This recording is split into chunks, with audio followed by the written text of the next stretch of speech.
visit gun shows and other places to find antiques, even when you don't think you're interested in that sort of thing. We'll show you why visiting a gun show can be profitable for you right after this.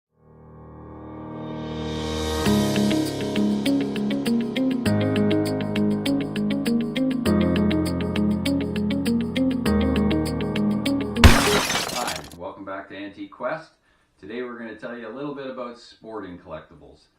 Hunting related things, loading related things, things you might find in a gun show even if you're not interested in guns. And this is a great tip. You don't want to overlook certain places because it doesn't sound like something you're interested in. If you really want to find some great antiques, for example, you can go to a gun show, which if you're not interested in guns, you think, why should I go? Well, you can go to a gun show and you can find great tins, you can find traps, you can find fishing collectibles, you can find decoys, sometimes some great decoys. I once bought a dynamite plunger at one of the gun shows for $50 and I sold it for $450.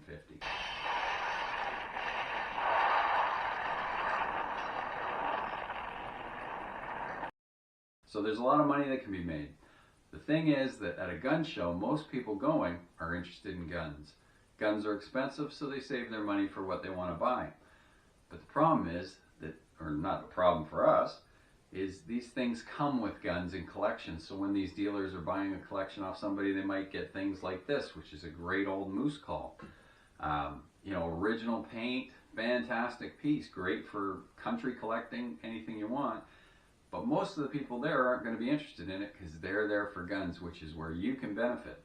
So whether it's a gun show, could be a military show, you know, maybe it's a craft show, maybe it's a farmer's market, and there might be one guy over in the corner that sells a few antiques as well.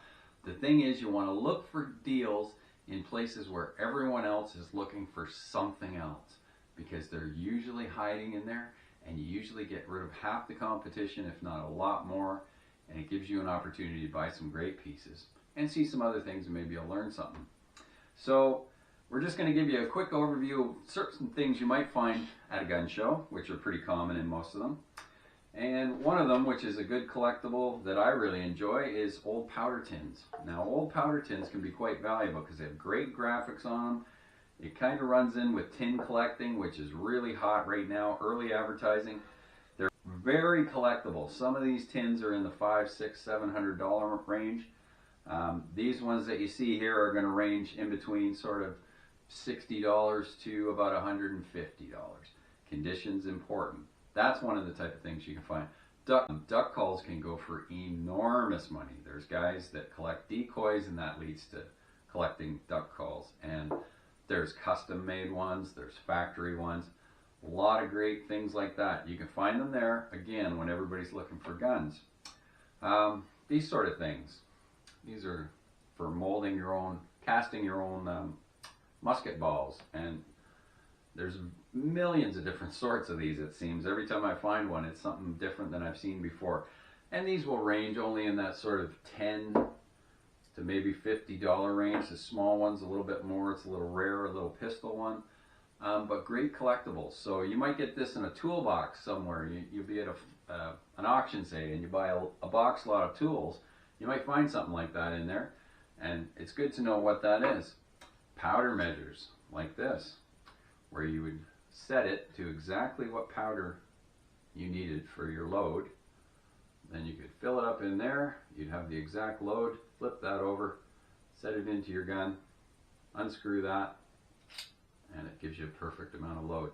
Nice early brass ones, very collectible little items. Things like this, where it's called a gang mold, so you're making more than one ball at a time, which you would do with these. These are much more valuable, much harder to find. This one has two different sizes of ball going at the same time. Great little piece. The earlier ones are usually solid brass as well. Early brass shells, very collectible, and of course they go up right up into military sizes that are quite big. Loaders like this for shotgun loading. Now this one is particularly interesting. Normally they're just a cast metal like this, and they'll run anywhere from $10 to $25. You know, variations. There's always exceptions to the rule, so if you have rare pieces. That's the first one I found in solid brass like that. Very neat piece. Again, you can find it at a gun show when everyone else is looking for guns. Decoys is probably one of the #1 things that you want to look for. You know, somebody might buy a gun collection from a lady, her husband died, he collected guns, might have some decoys. They bring it to the show, their specialties guns, and they put the decoys out for a really good price, and you can find some real gems that way. You know, ammo boxes, this sort of thing you're going to find. And so there's lots of little things you can find. Sportsman Collectibles is a very up-and-coming collectible field. There's a lot of people been doing it for a long time. Taxidermy, traps. Some of these things get great money. So if you're out there and you're in old barns and you're hunting things down, if you're finding old traps, the bigger the better. Bear traps in particular. Now, the other thing I wanted to bring up was I did the gun show here in Bridgewater, Nova Scotia just this weekend, and we display there. And I bought a few things, and I bought this great early flare gun. And you don't need a license to buy a flare gun, so and you don't need a license to buy percussion caps, flint locks, and these Pinfires, as long as they're the antique ones. So you can actually buy some collectible guns even if you're not licensed to own firearms, because a lot of them fall into antique status, especially in the States. But here in Canada, the rules are a little trickier, but they're not that bad. So, neat little flare gun I picked up at the gun show. Again, everybody's looking for rifles, shotguns, hunting material.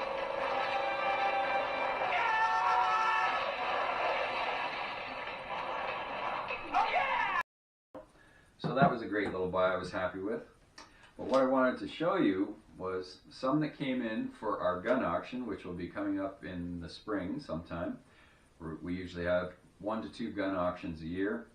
And these fabulous little double barrel, and there's a pair of them, little double barrel Pinfire pistols. Now these would have been probably a muff pistol, which the ladies would have carried in their muff, hand muff, just to protect themselves when things were getting pretty dangerous. This is right around Civil War period, so these are probably from La Fachot, a French company.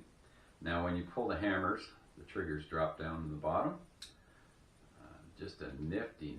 I've never seen a pair quite this small, but these are Pinfire. So what that means is the actual cartridge had a pin sticking out the top, and when this hammer came down and hit the pin, it detonated it.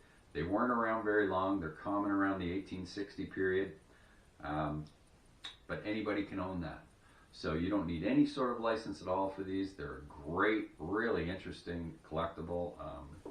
But this is the same mechanism, and also came in that same sale. And this is a Pinfire Revolver. Again, you're looking at 1860, Civil War time. Nifty little gun. That again is going to be in our upcoming firearms auction, which if you follow us on our website, Harris & Sons Auctions, you're going to see when that's posted, and we'll have a lot of interesting firearms and related go-withs.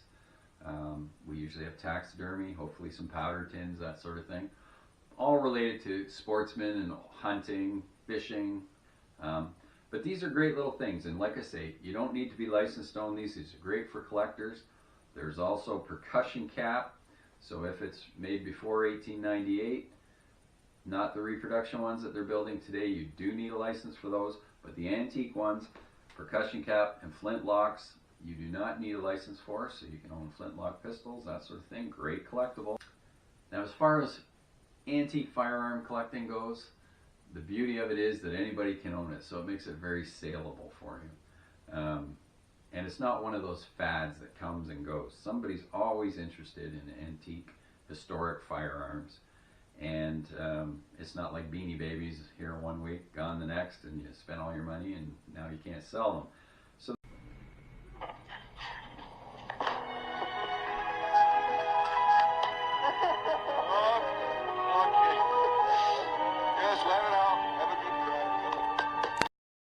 there's always going to be a market for this sort of thing. We're always in the market for this sort of thing. Now, if you're local, you're in Nova Scotia anywhere, and you have, say, powder tins, loading equipment, any of that, we buy that all the time for the shop. We certainly would buy things like this as well, firearms, and we're certainly looking for them for our upcoming auctions. So if you have anything that's sitting around and it's not something you're interested in, please get in touch with us. You can go over to our Facebook group, which we just started for the sake of this channel, which is also called Antique Quest. And you will find us there on Facebook. And if you want to comment in the comments below that you may have something, we can message back and forth. And you can add it to one of our upcoming auctions and make yourself some money that way. So just a brief overview again of some of the great collectibles you can find in the gun world at a gun show. Military show is the same thing. You know, a lot of the guys are into just the military stuff, so they might have something that's not military, but it came with the collection. I bought a lot of great hunting knives, you know, things like this, like a moose call, great early pieces. So there's lots out there in a lot of places you don't think to look. So just sort of broaden your horizon. It might cost you $5 to get in. That's not a whole lot of money. You'll learn a lot. Talk to the dealers. You may find yourself interested in something you didn't think you would be. So this last weekend I bought my wife an ultrasonic machine at the gun show. And guys use that to clean the brasses for loading their own ammunition and that sort of thing. Well, she uses that in the jewelry business to clean jewelry, and this was a nice little digital one. So again, didn't think I was going to find it there, but it was a great deal, so we did. So, you know, just keep an open mind. Don't just go to the antique show to find antiques, because everybody looking for antiques is going to the antique show. So think outside the box a little bit, and you'll probably find yourself a great deal. And if you enjoyed this, and if you have any questions on any of this sort of thing, give us a call, ask in the comments below, pop over to the Facebook group, ask there, and we'll try and answer them as best we can. Thanks very much. You have a great day. God bless. And make sure you subscribe. It's that little red button right